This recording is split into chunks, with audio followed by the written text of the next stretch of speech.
South Carolina Governor Nikki Haley and 2016 GOP presidential candidate Senator Marco Rubio both go on the record with a major endorsement. Good evening to both of you. Good evening, Greta. Good evening, Greta.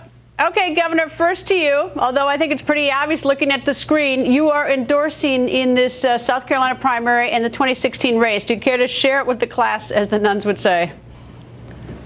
Of course. You know, I'm so excited for South Carolina. I'm excited that Saturday we're all going to the polls and that we are going to weigh in on who's going to be our next president. And I did what so many families are going to do on Saturday, which was really weigh what it is I'm looking for in a president. And I have 2 children, so I want a country that I know will be safe. I'm the wife of a military combat veteran, and I know what military families go through and what they sacrifice. And I want to know that we're going to have a president that has their back. I take care of 2 parents, and I want to know their health care options are going to be taken care of. But more than anything, I want a president that's going to fight back on the last 8 years that we've had to deal with, and is also going to make sure they hold a conscience to every Republican to make sure they're doing what Republicans were meant to do, which is balance our budgets, reduce our debt, and grow our reserves. And I think Marco Rubio is the man to do that. Senator, everyone is vying for this endorsement of the governor. As no secret, even Governor Bush is talking about how important it was to him, and I'm sure he's disappointed tonight. How did you find out that Governor Haley was going to endorse you?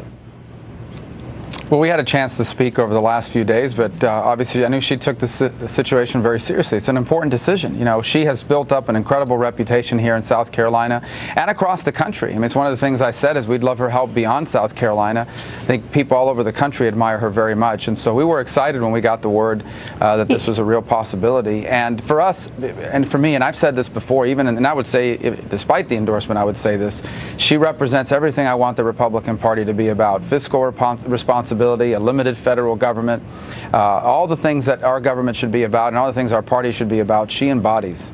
Governor, you have an incredible favorability rate in the state of South Carolina. I think it was 81% the last time I noticed, which was December. So, but most of the voters, Republican voters in South Carolina, according to the polls, they say they want Donald Trump, number one, and then they say their second choice is Senator Ted Cruz, and then right behind is your endorsed candidate, Senator Marco Rubio. Do you think you can persuade the South Carolinians, who obviously right now don't agree with you, to vote for Senator Rubio? Well, let me tell you about South Carolinians. They are very independent, but they are very thoughtful. And all you have to do is go back and look at what we went through in 2015, and that tells you all you need to know about South Carolinians. What I want is for them to go to the polls on Saturday. And what you're going to see me do for the rest of the week is tell them why I think Marco Rubio is the person that we need as president. He's got the fight to really go to Washington and actually see action happen. He's got the passion that we love in South Carolina, that we want to have get done. And he's got the conviction. And at the end of the day, that's what we want. That's who South Carolinians care about. He's got the conviction to go there and do the right thing. And that's what I'm going to tell the South Carolina voters, and that's what I hope that they'll do when they go to the polls on Saturday. Senator, I think it's pretty obvious that Governor Haley was not going to endorse Donald Trump after the State of the Union response. I think that's pretty obvious. Do you consider it a win, in recognition of where the numbers are, is if with this endorsement that you move up to second place, although in many polls you're within the margin of error, but is that considered a win for you this Saturday? But you know, Greta, elections are ongoing processes. People perhaps were in some place on Monday, and by Friday they changed their minds. It's based on new information. And the bottom line is that we feel great about the momentum this adds to our campaign. I mean, she's a validator. I mean, this is someone that's very serious. Nikki Haley's a very serious governor about the issues confronting not just the state, but the country. And for someone like that to weigh in is going to have an impact on voters, not just in South Carolina, but around the country. But even more than that, I would say to you that this is so much about what our campaign is about.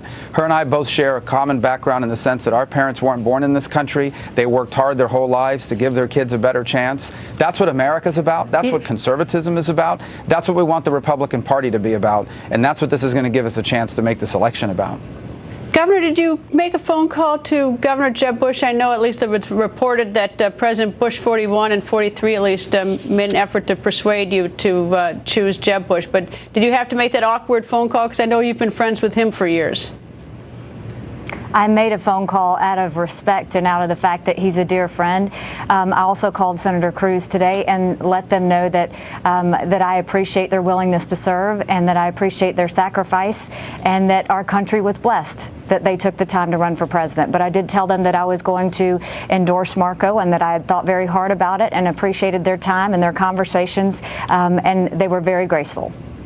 Governor, thank you. Senator, thank you. And as I say to all the candidates, good luck on Saturday. Thank you both very much. Thanks so much, Greta. Thanks, Greta.